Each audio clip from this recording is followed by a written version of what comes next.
মধ্যে ডাক্তাররা এমন কোনো গাফিলতি নাই, কিন্তু লাস্টে ওনারে কইলাম যে পেটটা ফিলে যেতেছে ডাক্তাররা অনেক দেখা করতে, তাই বলে সার্জারিতে বলে কল করছে, আইউই না ডাক্তারই আইসা এতক্ষণ থেকে থাকতে থাকতে মেয়েটা পেট ফিল্লা আপনার অসুস্থ হইতে হইতে মেয়েটা নাকে মুখে ফেনা বেরিয়ে যেতেছে।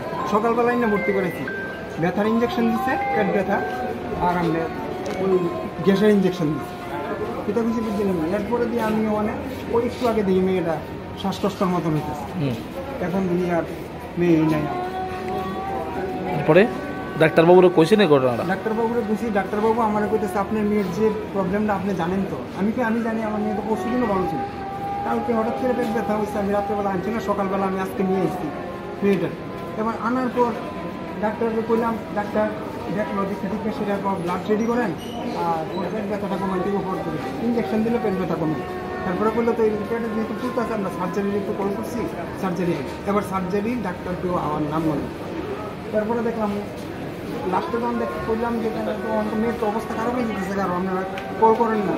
তারপরে তাড়াতাড়ি নাই আসে ওই তারা কেউ তো আইসিই না, তারা ইয়ানি ডাক্তাররা এসে দিকটা বুক টুক চাপা দিয়ে আবার অন্যায়। আপনার মেয়ের কি নাম? পূজা দাস। বয়স কত? বয়স হলো 23 বছর। বাড়ি কোনখানে? বাড়ি হলো স্বামী বিবেকানন্দ আবাস। এর মধ্যে আমরা মানিক শাহ স্যারের কাছে গিয়েছি 4 বার। একবার কাগজ জমা দিছি, উনি কইছে পরে আমি দেখা দিই দেখুন, হ্যাঁ। এরপরে নেক্সট ডে আরেকবার কাগজ জমা দিচ্ছি, কিছু 7 দিন পরে আমার সঙ্গে দেখা করবে, হ্যাঁ। আপনার নেক্সট ডে যখন কাগজ জমা দিচ্ছি সেক্রেটারিটা আর কোনো আমাদের যাইতেই দিল না, আমাদের আর যাইতেই দিচ্ছে না, আমাদের কাগজটা জমা দিচ্ছি যাইতে দিচ্ছে না।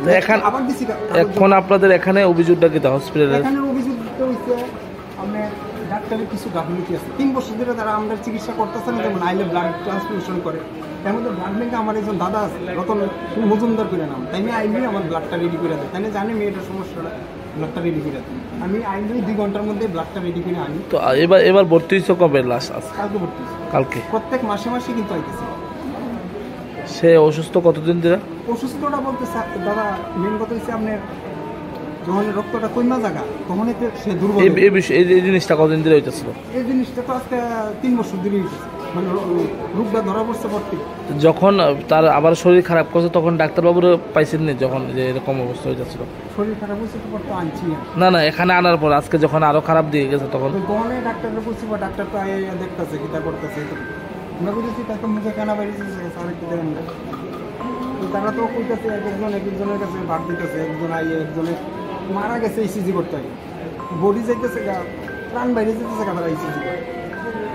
এই বিষয় নিয়ে কি আপনার আইনে দ্বারস্থ হইবেন? এই যে ঘটনার আমি আইনের দ্বারস্থ না, আমার কথা হচ্ছে আমি সরকারের কাছে একটি আবেদন, আমার বাইরের ডাক্তারে কইছে যে তারা যদি একটু চিকিৎসা করে তো ভালো হয়ে যাবে। এবার আমার চিকিৎসা করার ক্ষমতা নাই, এটা কিছু টাকা লাগে।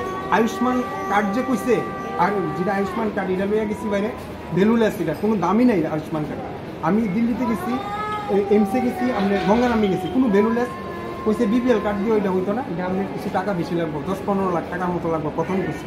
তো আমরা এরপরে দিয়ে সেটা সরকারের কাছে গেছিলাম, সরকার তো একজন এক এক রকম। আমি কইলাম না যেটা করছে, স্যারের কাছে কয়েকবার কাগজ জমা দিচ্ছি, একবারই তো দেখা করতে দিচ্ছে, নেক্সট ইয়ার তাই সমস্যাটা কি তাই এটা কইতে দিলাম। আপনার নাম কি? আমার নাম সুদীপ দাস। কি করেন আপনি? আমি এমনি অটো চালাই।